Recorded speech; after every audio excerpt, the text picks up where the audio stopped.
Fala aí galera, Flávio aqui para mais um vídeo no canal.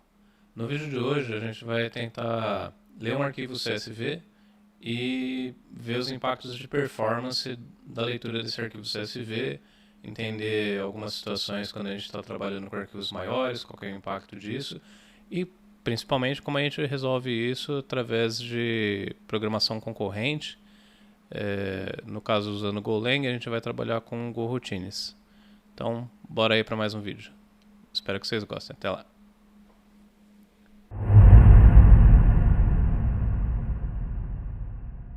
Bom, como a ideia aqui é a gente processar um arquivo CSV e não tem muita engenharia em termos disso, eu vou fazer como eu faria numa aplicação real. Então vou usar o ChatGPT aqui para pegar um esqueleto de como processar um arquivo CSV. Então vem aqui, Start Now, pode ser sem logar. Então, ler arquivo CSV em Golang. Beleza, ele mostrou um código aqui, espero que esteja funcionando, vamos testar. Copiei ele aqui, estou numa pasta vazia, vou criar aqui nosso código fonte. Jogar o que o ChatGPT nos trouxe e salvar o arquivo. Vamos dar uma olhada, ele abre aqui o arquivo, não tendo erro. Ele vai usar um parser de CSV, né, um cara do pacote padrão ali do Go, que sabe lidar com arquivo CSV para criar um ponteiro, um leitor, e aí usa a função readAll para ler todas as linhas desse arquivo. Aí ele vai jogar num array de arrays. Então o primeiro array representa as linhas do arquivo CSV e o segundo o cabeçalho, ou seja, as colunas desse arquivo CSV. Então, cada linha vai ter um array de colunas. A gente vai percorrer essas linhas. Aqui vai representar as colunas e ele vai printar as colunas desse arquivo para cada uma das linhas. E aí, antes de sair da função main, a gente usa o defer aqui para fechar o arquivo. Então, o defer, né, ele vai ser executado antes do encerramento da função que está chamando, que tem ele ali dentro, né? Parece bom, então a gente só precisa de um arquivo aqui para testar, né?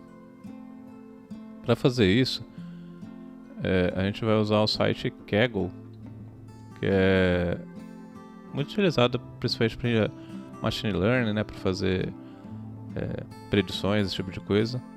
Então você vai precisar estar cadastrado. Eu já estou logado aqui, mas é só fazer um cadastro simples, é gratuito a plataforma. Então você vem aqui em datasets, eu vou pegar aqui algum arquivo que tiver dados tipo do Airbnb. E aí só vou limitar aqui o tamanho do arquivo, para não ser muito grande para a gente fazer os testes. Então entre 50 e 100k do tipo CSV. Beleza, vamos pegar esse primeiro aqui. Aqui estão as colunas, né, o cabeçalho do arquivo CSV. É importante que esse parâmetro de usabilidade esteja alto, porque quer dizer que o arquivo está íntegro, está bem documentado, esse tipo de coisa. Então vamos fazer o download dele aqui, ó. Cliquei aqui, fez o download. Beleza. Então vamos dar uma olhada nesse arquivo que ele fez o download ali. Então tá lá. Ele tem de fato o cabeçalho, né? Aquelas colunas que a gente viu ali no site do Kaggle.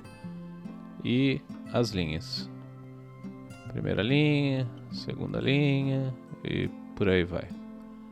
Se a gente rolar mais uma página, vai ver que tem colunas que não estão preenchidas, né? Por isso que o pessoal também de Data Science usa para praticar as manipulações ali, né? Limpar o arquivo e tudo mais. Eu vou fazer o seguinte, ó, vou usar esse comando head-n para mostrar a primeira linha. Então, de fato, a primeira linha tem as colunas, o cabeçalho, né, desse arquivo CSV. Agora, eu vou fazer o seguinte, ó, vamos contar quantas linhas tem com o comando wc-l. Ele tem 1001 linhas, então quer dizer, tem 1000 linhas mais o cabeçalho, né? Eu vou extrair aqui, ó, as primeiras 6 linhas, ou seja, o cabeçalho mais as primeiras 5 linhas. Então tá lá, ó, cabeçalho mais as primeiras 5 linhas. E aí eu vou usar o comando tail. O comando tail ele vai ler o final do arquivo. Se eu passar esse "-n mais 2", quer dizer, ler tudo até o final do arquivo a partir da segunda linha. Ou seja, em termos práticos, o que eu estou fazendo aqui é removendo o cabeçalho. Aí eu vou jogar isso aqui no arquivo novo, chamado tiny.csv. Então a ideia aqui é que ele removeu o cabeçalho. Então vamos contar as linhas. Tem 5 linhas. Beleza. Se a gente abrir ele aqui, de fato tem as 5 linhas ali sem o cabeçalho, né? Que era isso aí que a gente queria fazer para facilitar aqui o nosso processamento.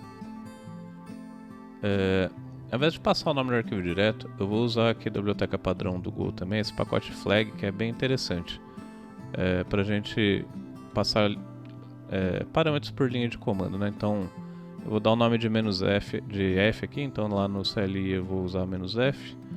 Aqui o valor padrão, só não passar esse atributo, então vai ser o tiny.csv, e o nome aqui, a descrição, eu vou colocar nome do arquivo mesmo, né? Tá. Aí a gente vai fazer o parse disso aí, né, que ele vai receber no formato de string. Ele devolve aqui um ponteiro para essa string. Vou dar o nome aqui desse retorno de filename e jogar esse filename aqui para dentro da função open. Assim a gente não precisa ficar mudando no código fonte toda hora que quiser mudar o arquivo que a gente está passando. Então vamos usar aqui o GoRun sem passar nada, ó lá. Ele está funcionando. Você vê que ele devolve um array, porque de fato é o que a gente está printando ali. Um array que representa a linha com cada uma das colunas. Se eu não passar o arquivo aqui e usar o "-f", ele cria uma documentação meio que sozinho, tá vendo? Você precisa passar o "-f" no formato de string, ele é o nome do arquivo. Se você não passar nada, é o tiny.csv. Então, se a gente vier aí passar o tiny aqui .csv, que por enquanto é o único arquivo que tem ali fora o original, também tem o mesmo comportamento, porque a gente definiu ali no código que esse nome tiny.csv é o default. Bem legal, né, esse flag. Beleza. Agora vamos fazer o seguinte, né? Vamos fazer alguma coisa mais interessante do que printar simplesmente as linhas ali, né? Eu vou remover esse comentário aqui, só para não ficar muita sujeira, e vamos fazer assim, ó. Se isso aqui representa cada uma das colunas da linha, né? Vamos ver aqui o arquivo.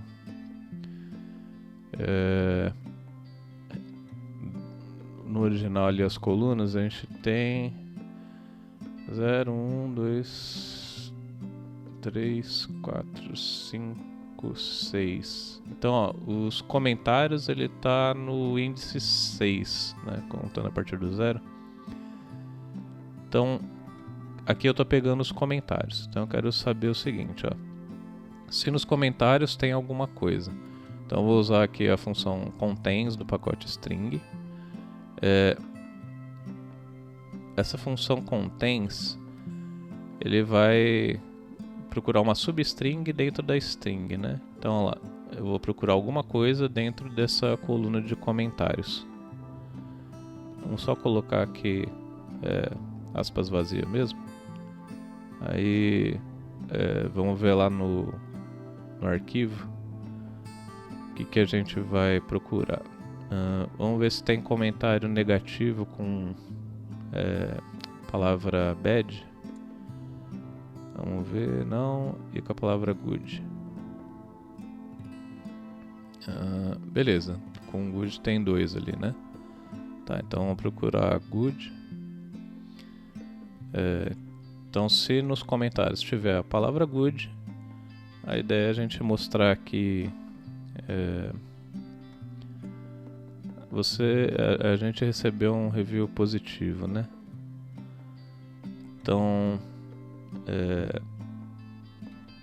Vamos printar aqui format.printf.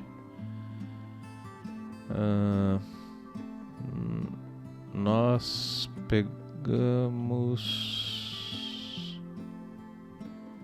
tivemos aí um número, né? Então porcentagem D, tantos reviews positivos. Então lá, nós tivemos tantos reviews positivos. Vamos botar uma carinha feliz aqui que o review é positivo, já que a gente quer mostrar quantos reviews positivos foi, né? Que é um inteiro. Então vamos precisar de um contador. Vou dar o nome de counter aqui mesmo. Nada muito criativo, né? Vamos inicializar essa variável counter aí. Então, counter vai inicializar com 0. Beleza. Vamos jogar isso aqui para baixo. Deleta isso. E aqui de fato a gente vai contar, né? Vamos incrementar aqui esse contador. Beleza. Salvei aqui. Deve dar certo. Vamos ver. Isso aí. Conta. Beleza. Vamos rodar aqui. Eu vou usar o atalho meu aqui, ó. Gore. Que é um atalho pro Go Run. Vamos só tirar essa porcentagem aqui, pulando uma linha. Beleza, lá. 2 reviews. Tá funcionando. Agora vamos fazer o seguinte, ó. Vamos contar quanto tempo tá levando esse processamento. Vou pegar do pacote aqui do Go essa função aqui do time now. E aí cria a variável start, vou criar uma variável end aqui, ainda do pacote time. Aí tem uma função since. Então ele fala aqui, ó, ele conta o tempo desde um tempo original chamado t, que você vai passar ali para ela. Então eu vou passar o start aqui. Aí ele vai contar quanto tempo levou, então do start até esse ponto do código, que está representando o nosso tempo de processamento, né? Aí vamos botar uma mensagem aqui, ó. Ele levou esse tempo aqui, ele vai ser interpretado como uma string. Então S, então ele levou tanto tempo, né, para processar o arquivo. E aqui é o end. Beleza. Vamos salvar aqui e rodar o arquivo de novo. Beleza, está contando o tempo ali, ó. Você vê que o tempo não é sempre o mesmo, né? Mas está super rápido aí, 1 microsegundo. Vamos só tirar essa carinha que não tem nada a ver aqui. Beleza. Muito bom, muito bom. Agora, vamos pensar o seguinte, ó. Na vida real, esse processamento ele vai levar mais tempo, né? Vai fazer alguma coisa mais interessante do que isso, né?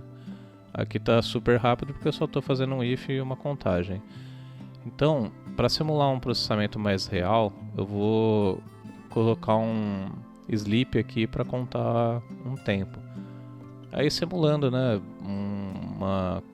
fazendo uma query no banco de dados, né, fazendo um parse de um arquivo muito grande. Então, esse tempo de processamento ele não vai ser, né, dificilmente numa aplicação real vai ser tão rápido de ser 1 microsegundo. Então, só para extrapolar um pouco aqui, eu vou colocar para ser 1 segundo. Então, se fosse uma chamada para API externa, por exemplo, sei lá, levar uns 400, 300, 400 milissegundos, né? Mas vamos colocar 1 segundo aqui só para ficar mais fácil. Em termos didáticos aqui para fazer contas. Então, vou usar a função sleep aqui, time.second vezes 1. Então, 1 segundo. Beleza. Vamos rodar aqui. Então, olha só, o arquivo, lembrando aqui, né, aquele arquivo tiny, ele tem 5 linhas. Então, como eu estou fazendo um processamento sequencial aqui, se cada linha vai levar 1 segundo para processar, um arquivo de 5 linhas vai levar 5 segundos. Vamos ver? Então, pelo jeito tá certo, né? Porque tá demorando. Então, lá. processou o arquivo, levou 5 segundos e um pouquinho, porque além daquele processamento tem outras instruções ali, né? Então, 5 segundos e alguma coisa. Você vê que está funcionando aqui, beleza. Só que agora, a gente está fazendo o quê? A gente está fazendo um processamento sequencial. E aí a gente consegue imaginar que isso aí vai impactar em algum momento, né? Se esse processamento ele leva 1 segundo para um arquivo de 5 linhas, se o arquivo for maior, né, ele vai levar mais tempo, né? Então vamos fazer o seguinte, vamos pegar um arquivo maior aqui, vamos gerar um arquivo maior com essa função WK, ele vai printar o que tiver ali e eu vou colocar no arquivo, né? Então eu vou fazer o seguinte, olha só o raciocínio. Se o arquivo tem 5 linhas, se eu multiplicar por 2 vai dar 10 linhas. Se eu multiplicar por 20 vai dar 100 linhas, né? 10 vezes mais. Então, qual que é a ideia aqui? Eu vou pegar o arquivo original, vou duplicar e multiplicar por 10. Então, isso aí vai fazer o que? Vai dar 100 linhas com um arquivo novo. Beleza? Então, vou gerar um novo arquivo aqui, vou chamar de medium. Que foi? Ah, tá. Não é sample, né? É tiny, né? Deixa eu ver aqui, tiny, isso. Então, beleza. Gerou um arquivo novo, a ideia é que ele tenha 100 linhas. Vamos contar as linhas aqui com o comando WC, -L. E o tiny tem 5, né? Ó. Então, multipliquei por 2 e por 10, então 100 linhas. Beleza. Então, se um arquivo de 5 linhas levou 5 segundos, um arquivo de 100 linhas, nesse processamento sequencial aí, vai levar, né, é sensato pensar, ele vai levar 100 segundos, né? Vamos rodar ele aqui. Mas espera aí. Eu não passei ele tá usando o default, né? Que é o arquivo tiny. Eu tenho que passar o "-f". Deixa eu parar aqui de novo. Beleza. "-f" e aí o novo arquivo. Mas assim, né? Vai levar 100 segundos. E aí que mora o problema, né? A gente tem que pensar, a gente tem que entender, né, quanto tempo leva o nosso processamento. Porque se a gente não considerar isso quando está fazendo testes, olha lá, a gente vai ver, puxa, por um arquivo de 100 linhas, ele leva só 3 microsegundos, está super rápido. Mas isso depende de quanto que vai levar o processamento real, né, da aplicação. Então, sempre você tem que levar isso em conta, né, tomar cuidado com seus testes. Considerando que vai levar bastante tempo, como é que a gente resolve isso? Processamento paralelo com o uso de coroutines. Então, com as coroutines a gente vai fazer um processamento muito mais eficiente, né? De maneira paralela, né? Então vamos fazer o seguinte, né? Aqui está o nosso processamento, certo? Dentro desse laço for. A ideia é que a gente coloque esse processamento que está dentro do laço for numa coroutine.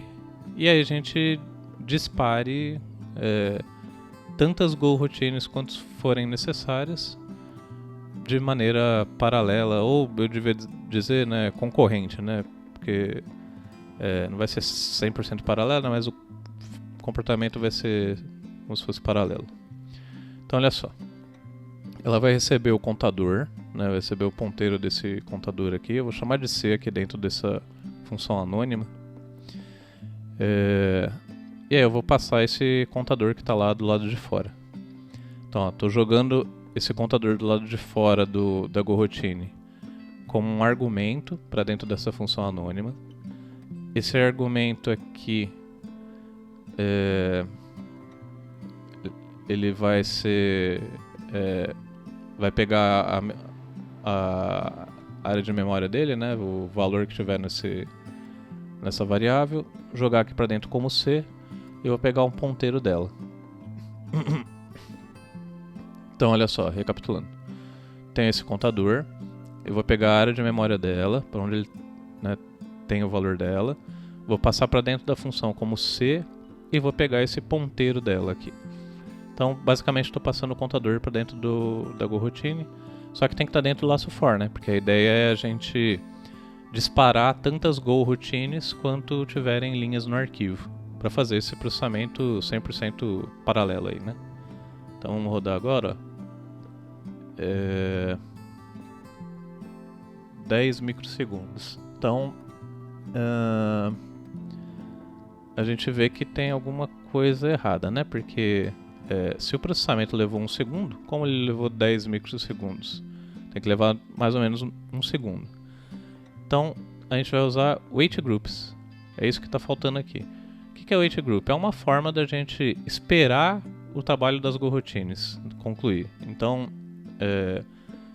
ele tem uma função wait aqui, mas primeiro eu preciso criar essa variável que eu chamei de WG ali, né? De wait groups.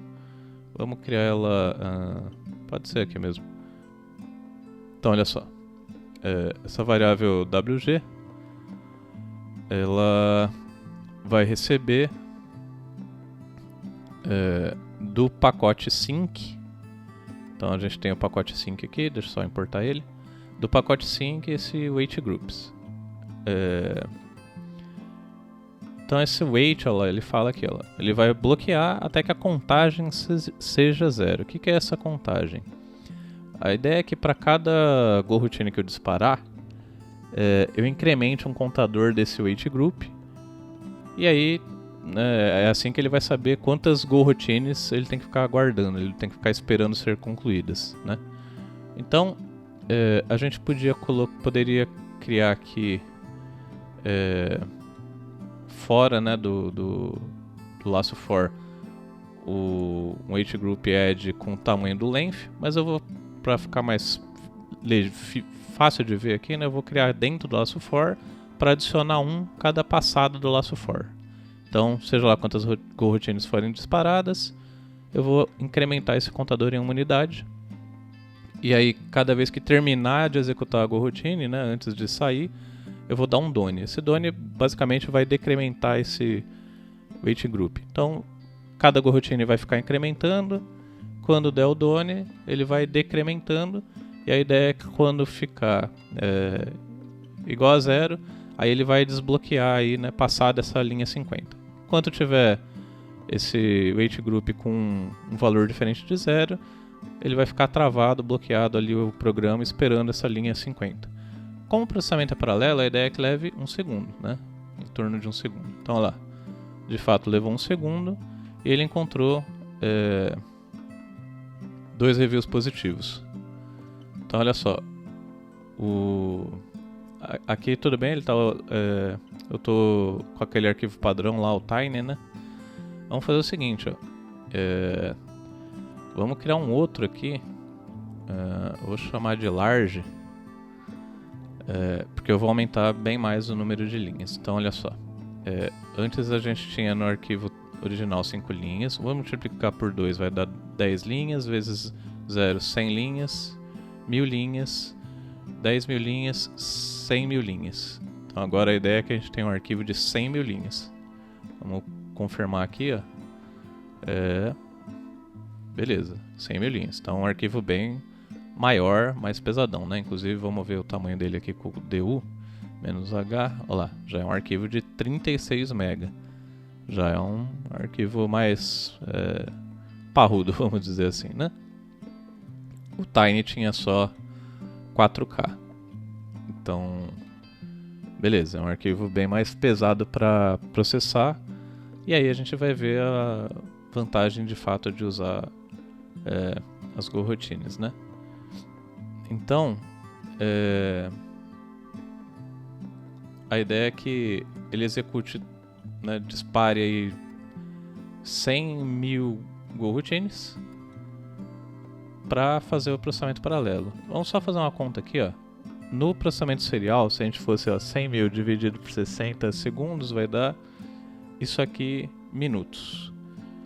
Se eu dividir por 60, vai dar em horas. Então olha só, 27 horas. É um pouco mais que um dia, né? Um dia e algumas horas. Então, olha lá, se eu fizesse esse processamento sequencial, eu ia levar 27 horas para processar esse arquivo com 100 mil linhas. Então aí você começa a ver a importância de usar processamento paralelo, né, para fazer esse tipo de trabalho. Então olha só, se eu passar lá no arquivo tiny, ele está levando 1 segundo, mesmo tendo 5 linhas. Se eu passar aqui então o arquivo large, né, que tem 100 mil linhas, como eu estou disparando em GoRoutines, olha lá, ele vai continuar levando 1 segundo. Então, olha só, poder de você saber trabalhar com um processamento paralelo aqui em Go. Aí só tem mais uma coisa para a gente corrigir, que é o seguinte, ó. Se o arquivo tem 100 mil linhas e o original tinha 2 reviews positivos, né, com 5 linhas, teria que dar 4.000 isso aqui. E está variando, né? Não está dando certo. Por que isso? Porque a gente está enfrentando uma situação, quando a gente usa processamento paralelo, né, que chama Race Conditions. Isso não é característica do Go, é de qualquer linguagem que tenha processamento paralelo, né? E o que acontece? Quer dizer que você tem mais de uma GoRoutine tentando acessar uma mesma área de memória, né, uma área de memória compartilhada. Como o arquivo tem 100 mil GoRoutines, quer dizer que tem grandes chances disso acontecer. Quando isso acontece, imagina que o contador está com um valor 11 e chegou 2 GoRoutines ao mesmo tempo, ele vai ler que está com 11, eu tenho que incrementar em uma unidade, ele vai virar 12. Então, 2 GoRoutines vão passar por ali e ao invés de dar 13, né, porque o valor original 11 mais incremento de 2 vezes, né, 11, 12, 13, ele vai incrementar só uma vez, porque as duas chegaram ao mesmo tempo lendo que estava com valor 11, então as duas vão jogar um novo valor vai ser 12.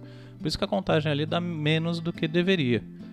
Então isso é chamado em lógica de programação de GoRoutines, de Race Conditions, tá? E não é uma característica em particular do Go, qualquer linguagem que trabalhe com threads está sujeita a acontecer esse problema aí. Como é que a gente resolve essa questão de Race Conditions? Com um negócio chamado mutex, ou em geral a gente chama de lock também, né? Mas esse mutex também não é uma característica só de Go, né? Tem esse tipo de mecanismo em qualquer linguagem que trabalhe com threads. Mas aqui no Go, esse mutex aí, ele tá no pacote sync, e aí mutex, que é de mutual exclusion, por isso que chama mutex. Então beleza, vou criar uma variável aqui para receber essa trava. Eu vou chamar de mux aqui. Só toma cuidado, né, que mux no Go geralmente tem a ver com multiplexador de requests HTTP, mas isso aqui não tem nada a ver com essa parte de HTTP, tá? É só o nome da variável que eu dei de mux mesmo. Então, é super simples de resolver isso, ó. A gente vem aqui e usa a função lock, então ele fala aqui, ó, quem está chamando, né, se esse lock já estiver sendo usado, a GoRoutine vai ficar bloqueada esperando ele estar disponível, ele está livre. Então, basicamente, o que eu estou fazendo no código é falando assim, chegou uma outra GoRoutine, né, ele vai falar, ó, amigão, já estou usando aqui esse contador, espero eu incrementar, aí você usa. E olha lá, agora está dando certinho, né, os 40 mil reviews positivos de maneira constante. Então, resolvemos o problema processando um arquivo de 100 mil linhas em 1 segundo, sem Race Conditions, né? Já prevendo a situação de Race Conditions e criando mecanismos para proteger ela de ter esse tipo de problema, né? E dar aquela contagem menor ali de reviews. No Go, inclusive, né, ele tem uma ferramentinha, né, você pode passar um parâmetro aqui, ó, menos race na hora de rodar o arquivo, ele vai tentar identificar se tem situação de race condition. Aqui não tem, né, porque eu usei já o mutex, mas ó, vamos comentar ele aqui, só para ver. Eu preciso comentar ali também que eu não estou usando essa variável a mais, né? Tá. Então olha só, agora está de novo sujeito a dar race conditions. Então ele detectou aqui, tanto que a contagem deu menos do que os 40 mil, né? Então ele fala aqui, ó, encontrei 2 situações de race condition com os dados ali, ó. Então o que ele faz, né? Ele pega, observa as go-routines ali. Então ele fala, ó, por exemplo, essas 2 aqui deu problema, deu ruim, né? Na linha 47. Então a linha 47 é exatamente onde eu faço o incremento dessa variável, né? Onde eu faço essa leitura seguida de escrita. Vamos voltar aqui com o nosso lock e unlock, nosso mutex, e rodar com o parâmetro "-race". Olha lá, ele não detectou nenhuma situação de race condition. Então espero que você tenha gostado. Não se esqueça de usar o atributo race quando você estiver trabalhando com go-routines. Valeu!